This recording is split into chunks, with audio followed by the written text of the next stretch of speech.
भ्रम का पुलिंदा। लेखक राजीव पटेल, सहलेखक संजय कुमार सिंह। सम्यक प्रकाशन। वीडियो को लाइक, शेयर, कमेंट करें और सब्सक्राइब करना ना भूलें। लेखक की कलम से भ्रम का पुलिंदा बनाने वाले भ्रमवादी गिरोह के मुखिया ने सबसे पहले सम्यक संस्कृति की पाली भाषा में प्रयुक्त होने वाले शब्दों, जिनका भावार्थ सम्यक काल में गुणवाचक संज्ञा होता था, उन सभी गुणवाचक शब्दों को सम्यक अंतकाल में व्यक्तिवाचक संज्ञा और जातिवाचक संज्ञा के रूप में प्रत्यारोपण कर दिया है, जिसके परिणाम स्वरूप आज उन शब्दों का सारा स्वरूप ही बदल गया है। जैसे सम्यक काल में धर्म का अर्थ कुदरत का कानून होता था, लेकिन सम्यक अंतकाल में धर्म का अर्थ एक समुदाय विशेष द्वारा किया जाने वाला कर्मकांड से होने लगा है। आज हर लोगों की मान्यता अनुसार धर्म का स्वरूप यही है। उसी प्रकार सम्यक काल में सभी विद्वानों को ब्राह्मण, सभी खेती करने वालों को क्षत्रिय, सभी गाय पालने वालों को गोपालक जैसे गुणवाचक संज्ञा नाम से संबोधन किया जाता था, जो ब्रह्मवाद के उदय के बाद से यह गुणवाचक संज्ञा नाम एक समूह विशेष को जातिवाचक नाम के रूप में दे दिया गया। सम्यक संस्कृति में भगवान, देव, ईश्वर गुणों के आधार पर दिया जाने वाला गुणवाचक उपाधि नाम था, जो सम्यक अंतकाल में व्यक्तिवाचक संज्ञा नाम बनकर रह गया।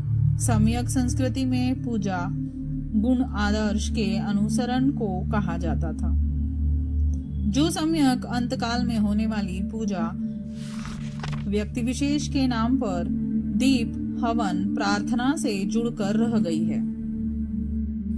सबसे बड़ी बात यह है कि सम्यक संस्कृति की धम्म लिपि, ब्रह्मी लिपि में जो वर्णमाला है, उस वर्णमाला द्वारा संस्कृत भाषा का व्याकरण पाणिनि, संस्कृत भाषा में चाणक्य नीति, संस्कृत भाषा में कालिदास का नाटक या संस्कृत भाषा का कोई श्लोक लिखा ही नहीं जा सकता है।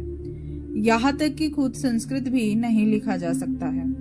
फिर भी भ्रम वंश के लेखकों द्वारा ऐसा सैकड़ों जगह लिखकर भ्रम का पुलिंदा फैलाया गया है, जो उचित नहीं जान पड़ता है, क्योंकि धम्म लिपि की वर्णमाला में री, आओ, आहा, श, श, ईसा से पूर्व अक्षर, त्र, ज्ञ अक्षर नहीं है। साथ में हलंत, चंद्रबिंदु, विसर्ग और र का संयुक्त प्रयोग नहीं है, या कहे तो इन सबों का आविष्कार नहीं हुआ है, जिस वजह से संस्कृत का कृ भी नहीं लिखा जा सकता है। फिर भी ऐसे भ्रम को दूर करने हेतु आज तक कोई भी भ्रमिक वंश का व्यक्ति मूल अभिलेख को लेकर सामने नहीं आया है, और पुरातत्व विभाग ने भी इस भ्रम को दूर करने हेतु कोई मूल अभिलेख को प्रदर्शित नहीं किया है।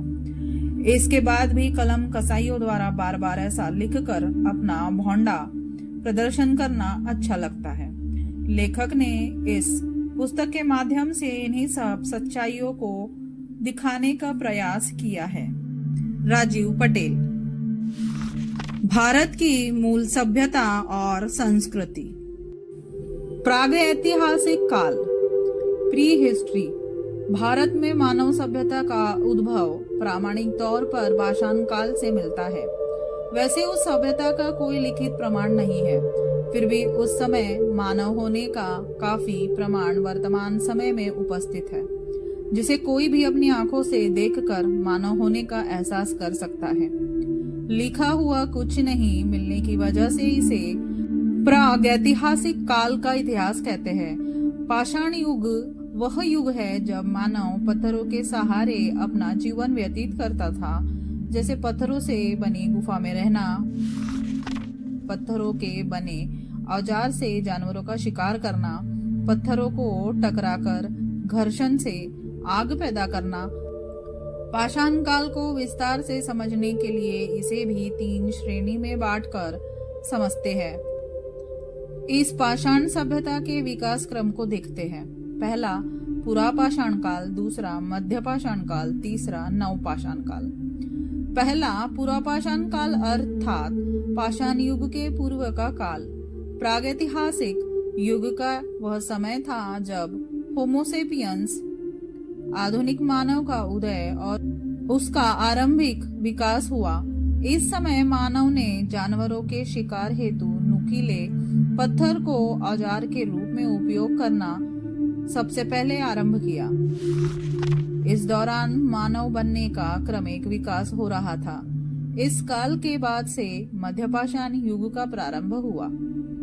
भारत में पुरापाषाण काल के अवशेष इलाहाबाद की बेलन घाटी, वर्तमान पाकिस्तान की सोहन घाटी, तमिलनाडु के कुरनूल, कर्नाटक के हुसंगी, ओडिशा के कुलियाना, राजस्थान के डिडवाना के श्रृंगी तालाब के निकट तथा मध्य प्रदेश की भीमबेटका और छत्तीसगढ़ के रायगढ़ जिले के सिंघनपुर में भी मिलते हैं। इन अवशेषों की संख्या मध्यपाषाण काल के प्राप्त अवशेषों से बहुत कम है। इस काल को जलवायु परिवर्तन तथा उस समय के पत्थर के हथियारों तथा औजारों के प्रकार के आधार पर निम्न 3 भागों में विभाजित किया गया है। निम्न पुरापाषाण काल, मध्य पुरापाषाण काल, उत्तर या उच्च पुरापाषाण काल। निम्न पुरापाषाण, इस समय मनुष्य पत्थरों से निर्मित औजार का प्रयोग करते थे, जैसे हस्तकुठार, खंडक, विदारणी। अधिकांश पुरापाषाण युग हिमयुग से गुजरा है। निम्न पुरापाषाण स्थल भारतीय उपमहाद्वीप के लगभग सभी क्षेत्रों में प्राप्त होते हैं, जिनमें सोहन नदी की घाटी, सिंधु घाटी, बेलन घाटी और नर्मदा घाटी प्रमुख है। मध्य पुरापाषाण काल, मध्य पुरापाषाण काल में शल्क उपकरणों का प्रयोग बढ़ गया। मुख्य औजार के रूप में पत्थर की पपड़ियों से बने विभिन्न प्रकार के फलक, वेदनी, छेदनी और खुरचनी मिलते हैं। पुरातत्व विभाग को वेदनियां और फलक जैसे हथियार भारी मात्रा में मिले हैं। उच्च पुरापाषाण काल, इस काल में आर्द्रता कम हो गई थी तथा हिमयुग की अंतिम अवस्था थी। इस काल के औजार अधिक तेज व चमकीले थे। ये औजार हमें आंध्र, कर्नाटक, महाराष्ट्र, मध्य प्रदेश, दक्षिणी उत्तर प्रदेश और बिहार के पठारों में मिलते हैं। दूसरा मध्यपाषाण काल, मनुष्य के विकास का यह अध्याय है जो पुरापाषाण काल और नवपाषाण काल के मध्य में आता है।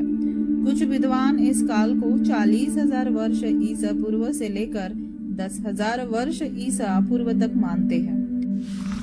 तीसरा नवपाषाण काल, मानव प्रौद्योगिकी के विकास की एक अवधि थी जिसकी शुरुआत मध्य पूर्व में 8 से 10,000 वर्ष ईसा पूर्व के आसपास हुई थी, जिसे पारंपरिक रूप से पाषाण युग का अंतिम हिस्सा माना जाता है। नवपाषाण काल में शैल चित्र का निर्माण होने लगा था, जो आज पहाड़ी क्षेत्रों की गुफाओं में काफी मिलता है। लेकिन आज के कुछ ज्यादा ही स्वार्थी भ्रमशील इतिहासकार है जो उस प्रकार के बने चित्रों को किसी मान्यता से जोड़कर परिभाषित करने का दिन रात प्रयास करते रहते हैं। इस प्रकार के प्रयासों को आप कितना उचित और कितना अनुचित कहेंगे, वह स्वयं तय करे।